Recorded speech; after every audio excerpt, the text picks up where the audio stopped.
வீட்டில் யாருக்காவது உடம்பு சரியில்லைனாலோ சளி பிடிச்சிருந்தாலும் நான் உடனே இந்த மருந்து குழம்பு தாங்க செய்வேன். இந்த மருந்து குழம்பு செஞ்சு ஒரு தடவை சாப்பிட்டாலே நல்லா சரியாகிடும். இதுக்கு வந்து மல்லி ஒரு ஸ்பூன், அடுத்து வந்து மிளகு, சீரகம், ஓமம், கொஞ்சம் கடுகு, அது கூடவே சின்ன வெங்காயம் ஒரு 10, அடுத்து வெள்ளைப்பூடு வந்து ஒரு 15 எடுத்திருக்கேன். எல்லாத்தையும் வெறும் கடாயில் நல்லா வறுத்து வச்சுக்கோங்க. அது நல்லா தண்ணி ஊற்றி பேஸ்ட் மாதிரி நல்லா அரைச்சிக்கோங்க.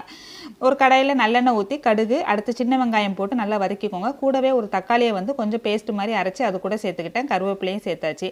நல்லா வதங்கினதுக்கு அப்புறம் நம்ம அரைச்சி வச்சுக்கிற பேஸ்ட்டை தேவையான அளவு தண்ணி ஊற்றி இதோட நம்ம சேர்த்து நல்லா மிக்ஸ் பண்ணி விட வேண்டியதாங்க. நல்லா கிண்டி கொடுத்து தேவையான அளவு உப்பு சேர்த்துக்கோங்க. அது கூடவே ஒரு ஸ்பூன் மஞ்சத்தூள் கண்டிப்பாக சேர்க்கணும். சுக்கு பொடியும் கண்டிப்பாக சேர்க்கணும். நல்லா மிக்ஸ் பண்ணி விட்டுக்கோங்க. நம்ம எண்ணெயில் வதக்கி வச்சிருக்கிற 15 பல் வெள்ளைப்பூடை வந்து நல்லா அதோட சேர்த்துக்கோங்க. நல்லா மூடி வச்சு கொதிக்க விடுங்க. அந்த கொதிக்கி வரும்போதே நமக்கு பாதி உடம்பு சரியாயிடுங்க. இறக்கும் போது கொஞ்சமாக புளிக்கரைசல் சேர்த்துக்கோங்க. அதுக்கப்புறம் ஒரு கொதி வந்ததுக்கப்புறம் தாளித்து கொட்டிட்டிங்கன்னா சூப்பரான மருந்து குழம்பு ரெடிங்க. இது எல்லாருமே சாப்பிட்லாம். ட்ரை பண்ணி பாருங்கள்.